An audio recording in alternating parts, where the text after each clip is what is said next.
Muslim kan. Nah, jadi tujuan beliau yang terutama adalah mengumrohkan orang-orang Muslim yang tidak mampu, juga pengurus-pengurus masjid. Gitu. Kalau saya tidak pernah ditawarin buat umroh.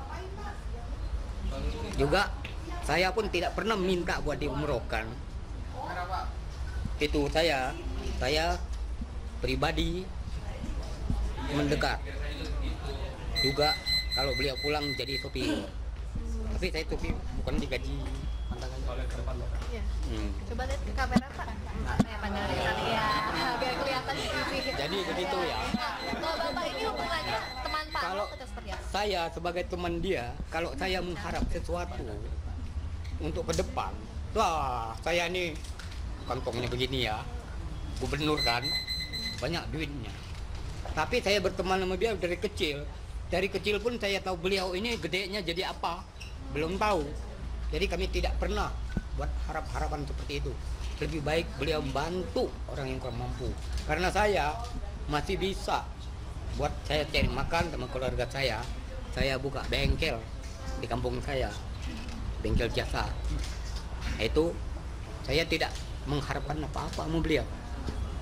Tapi enggak tahulah nanti kalau saya udah tua, kalau saya enggak bisa apa-apa lagi kan, mungkin sekedar bantuan beliau mungkin bisa. Bapak kalau sekenalnya Bapak dari kecil dengan Pak Ahok, pernah nggak sih ada kalimat atau kata-kata yang misalnya menodai agama atau melecehkan agama yang disampaikan Pak Ahok?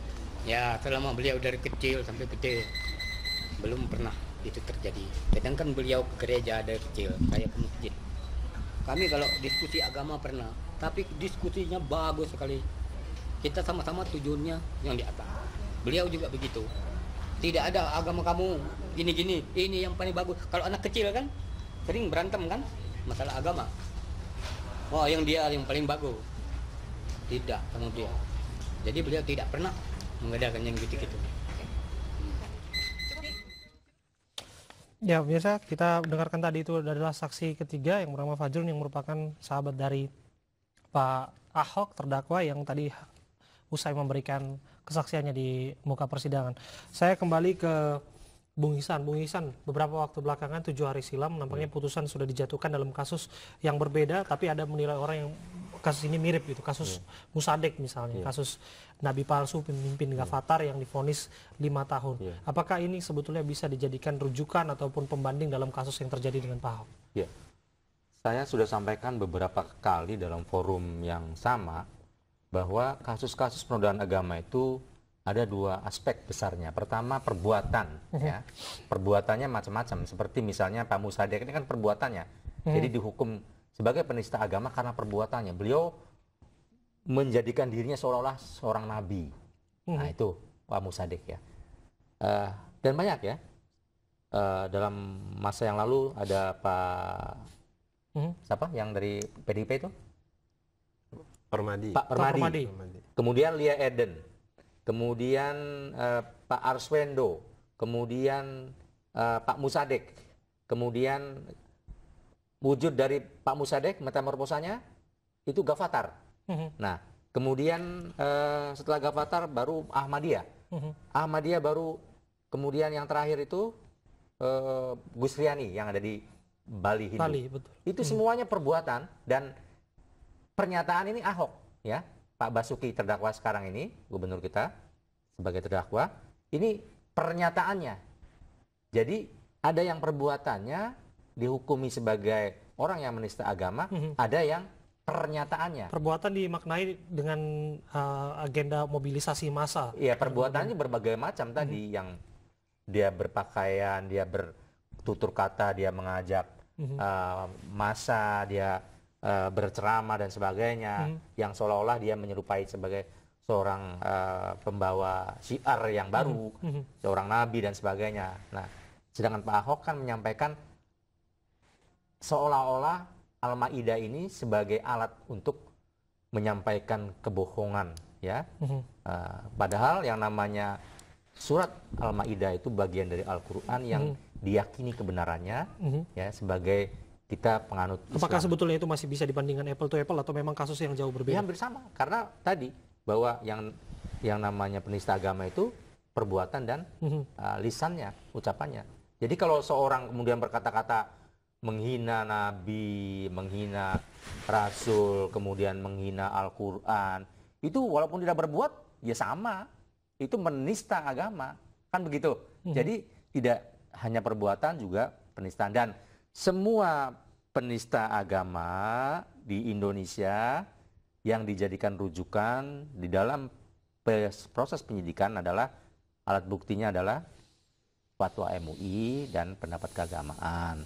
Dan semua penista agama di Indonesia semuanya dijatuhi hukuman penjara.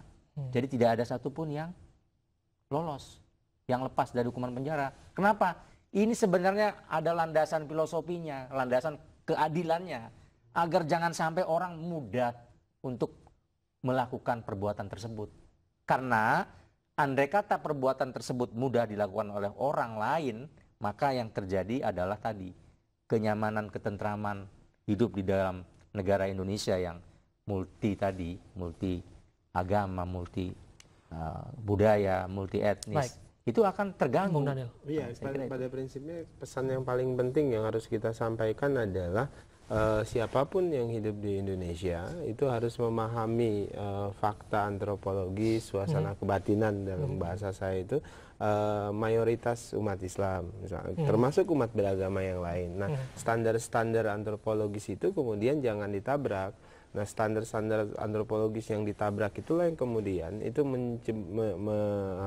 mencederai kebatinan, kondisi kebatinan umat kebanyakan atau masyarakat kebanyakan, itu yang kemudian akan menciptakan chaos, sebutlah begitu, baik kebisingan yang membuat kita jadi sangat tidak produktif maupun kemudian secara politik juga jadi bising luar biasa. Nah, kuncinya adalah siapapun dia, pemimpin politisi, pemimpin agama, tokoh akademisi, itu harus memegang teguh fakta-fakta antropologis yang hadir di Indonesia, atau dalam bahasa orang Padang di mana kaki diinjak, di situ langit dijunjung, kira-kira begitu. Ya, jika kemudian kasus Mossadegh ini baru saja diputus begitu sekitar sepekan yang lalu, apa sebetulnya yang diharapkan oleh kawan-kawan, misalnya pelapor ini, untuk menegaskan bahwa oh ya sudah, kasus penistaan ini pada akhirnya sudah diputuskan, sudah ada contoh kasusnya sehingga bisa dijadikan rujukan atau pembacaan hukum bagi majelis hakim nanti, Bung Dhanil. Iya, kasus tadi kan jurisprudensinya kan sudah banyak ya. Tinggal ya hakim melihat saja itu kan kasus Lia Eden, kasus Mossadegh, Permadi, siapa tuh? Iya, kemudian yang budayawan itu ya, segala macam, Arswendo dan segala macam. Saya pikir itu cukup menjadi perujukan untuk hakim membuat keputusan hukum. Nah, karena tadi saya sebutkan kalau kemudian hakim memutuskan berbeda, ini akan jadi standar moral baru tuh, dan itu standar moral yang baru itu akan menciptakan inkondisivitas yang tidak sehat di tengah masyarakat. Dan sekaligus berbahaya bagi pembangunan hukum. Kenapa berbahaya? Berbahaya nanti seperti gunung es yang mencair. Kenapa? Hukum itu kan harus diwarnai, dibangun untuk maju, ya, bukan mundur. Artinya begini, kalau saja nanti ada putusan yang membebaskan seorang pelaku atau penista agama, itu yang 7 tadi yang sudah diponis akan mengajukan peninjauan kembali atau rehearsing. Nah, ini berbahaya. Berarti hukum akan kembali ke belakang. Baik, apakah Anda melihat bahwa sebetulnya memang kasus-kasus tersebut secara murni dan nyata bisa dijadikan jurisprudensi oleh majelis hakim? Ya, Indonesia kan memang dalam kasusnya satu persatu jika kita telah memang berbeda-beda. Ya, Indonesia itu kan memang dalam teori hukumnya tidak mengenal jurisprudensi. Tetapi apapun itu menjadi acuan, menjadi rujukan, menjadi pertimbangan bagi hakim. Nah, ingat, jadi hakim itu mempertimbangkan kasus-kasus yang telah terjadi, yang diponis dan berkekuatan hukum tetap. Nah, ini sudah ada 7 yang telah berkekuatan hukum tetap, ya. Maka saya kira tidak bisa hakim juga harus mempertimbangkan. Nah, itu adalah produk peradilan yang sudah inkrah, ya, sudah menjadi van wisdom, menjadi acuan gitu. Jadi saya kira ini pastilah hakim akan mempertimbangkan itu. Sehingga tidak ada satupun saya yakin apalagi tadi landasan filosofi yang dibangun oleh Mahkamah Konstitusi dengan menolak uji terhadap pasal 156A adalah tadi dalam rangka membangun untuk menjaga bangunan yang indah ini, ya, jangan sampai dirusak oleh orang-orang yang tidak memahami. Nah, ini pelajaran buat bangsa kita. Baik, terima kasih Bung Ihsan Abdullah yang merupakan Wakil Ketua Komisi Hukum dan Perundang-undangan Majelis Terima Ulama kasih, Indonesia sama-sama. sudah berbincang bersama kami dalam Special Report. Terima kasih kepada Bung Dhanil Ansar Simanjuntak yang merupakan Ketua Umum PP Pemuda Muhammadiyah berbincang bersama Sama-sama, kami. Bung